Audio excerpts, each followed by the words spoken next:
సచివాలయంకి వచ్చినాను.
నా పేరు చింతకెళ్ళి సుబ్రహ్మణ్యం.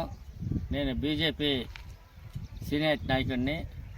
ఈరోజు పొదలకూరు గ్రామ పంచాయతీ కొండ చెరువు బాగా ఆక్రమణలకు గురైపోతుంది.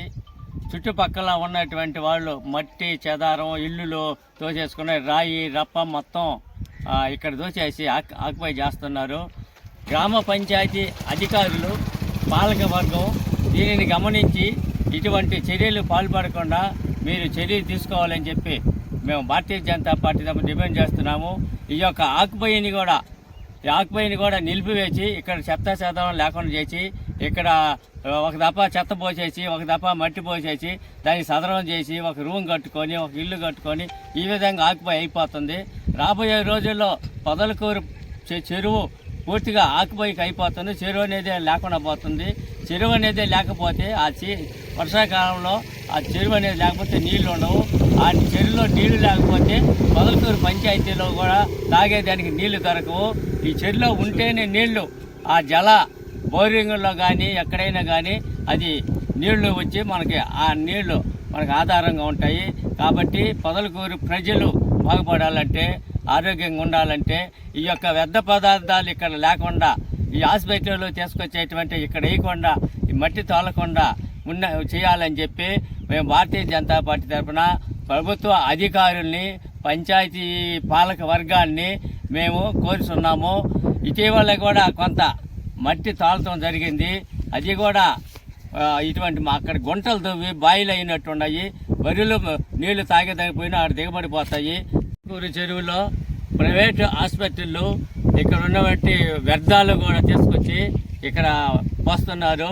అవి పోయకుండా నిషేధించాలని చెప్పి మేము ఈ సందర్భంగా తెలియజేస్తున్నాము. రాను ఈ చెరువు కుంచుకొని పోతుంది. ఇటువంటి చెత్త చెదారం ప్లాస్టిక్ వ్యర్థాలన్నీ కూడా ఇక్కడనే తోలుతున్నారు. అవి కూడా ఇక్కడ వేయకుండా చేయాలని చెప్పి మేము పంచాయతీ పాలకవర్గం చెప్పి తెలియజేసుకుంటున్నాము. ఇక్కడ నల్ల తుమ్మ చెట్లు ఇక్కడ బాగా పెరిగిపోయి ఉన్నాయి. వేరే వాళ్ళు కొట్టుకోపోయే బదులు పంచాయతీ వాళ్ళు ఒక తీర్మానం చేసి దాన్ని వేలం పాటకు వచ్చిన డబ్బులు పంచాయతీకి ఉపయోగించుకోవాలి అని చెప్పి అది కూడా మేము తెలియజేసుకుంటున్నాము.